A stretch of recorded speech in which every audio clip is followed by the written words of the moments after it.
Assalamualaikum warahmatullahi wabarakatuh. Kami dari kelompok 1 yang beranggotakan Aksara Wirid Isra Jawanka, Dwiki Rasa Rahadian, Luki Marcella, Syaiful Nurwadani. Di sini kami akan mempresentasikan tentang hasil diskusi kelompok kami yang berjudul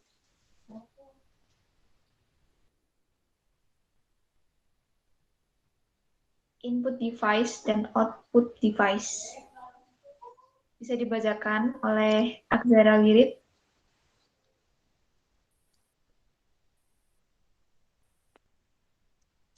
Oke, apa itu input-output?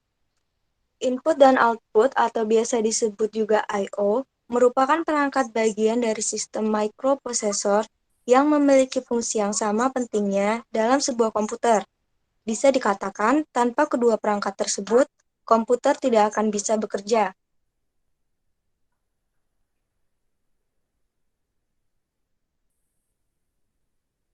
Apa tugas I/O? I/O memiliki tugas yang berbeda. Perangkat masuk input bertugas untuk menerima dan menyalurkan perintah yang masuk dan kemudian akan diproses. Sedangkan untuk perangkat keluar, output, berfungsi dalam menampilkan hasil proses input. Semakin banyak I/O yang digunakan, maka kinerja komputer akan semakin cepat. Baik, bisa dilanjut di Rasya.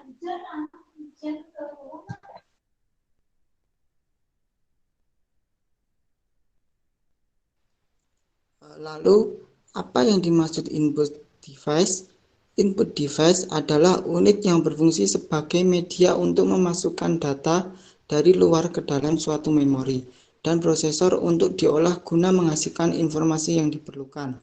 Selain digunakan untuk memasukkan data, input device dapat pula digunakan untuk memasukkan program. Lanjut. Berikut merupakan contoh input device. Yang pertama ada keyboard, mouse, light pen, touchpad, scanner, joystick, trackball, webcam, graphic pad, dan barcode reader.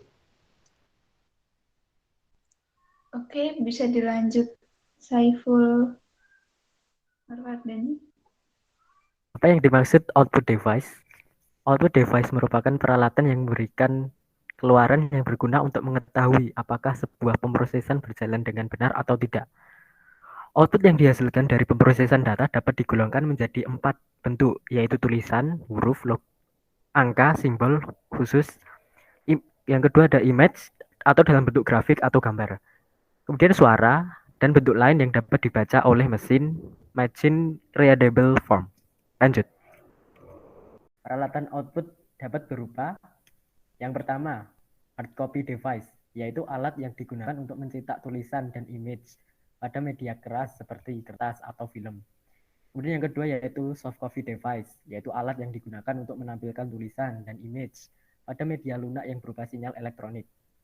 Yang ketiga ada drive device atau driver, yaitu alat yang digunakan untuk merekam simbol dalam bentuk yang hanya dapat dibaca oleh mesin pada media seperti magnetic disk atau magnetic tape. Alat ini berfungsi ganda sebagai alat output dan juga sebagai alat input. Contoh alat output device, yang pertama monitor, yang kedua printer, yang ketiga plotter, 4 speaker, 5 earphone, dan 6 proyektor. Demikian presentasi yang dapat kami sampaikan. Terima kasih atas waktu yang diberikan. Apabila ada pertanyaan, silakan bertanya dan nanti akan kami jawab. Sekian dan terima kasih. Wassalamualaikum warahmatullahi wabarakatuh.